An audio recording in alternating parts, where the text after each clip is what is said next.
আবারও স্বাদে বাঙালি?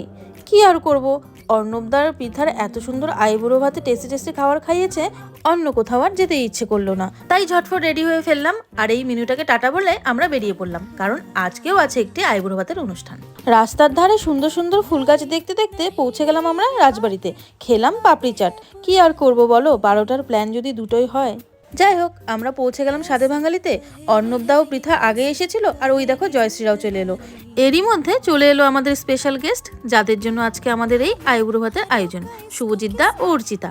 এরপর আমরা ভিতরে ঢুকে পড়লাম আর ওদের প্লেটগুলো সুন্দরভাবে গাঁদা ফুল দিয়ে সাজালাম। এবারে আমাদের সিনিয়র দাদা ঘন্টা বাজিয়ে প্রদীপ দেখিয়ে ধান দুব্য দিয়ে আশীর্বাদ করলো। তারপরে সবাই মিলে আমরা দিয়ে দিলাম ওদের গিফট। চলো তাহলে এবারে খেতে বসি। ওরা প্রথমেই খাওয়া শুরু করলো মাছের মুড়ো দিয়ে। আজকের মেনুতে স্পেশাল আইটেম ছিল চিতল মাছের মুইটা, মাটন কষা, চিংড়ির মালাইকারি ও শুটকির ভর্তা। আর এই দেখো ওদের গিফট। আর তোমরা কিন্তু আমার চ্যানেলটা সাবস্ক্রাইব করছো না, প্লিজ করে দিও।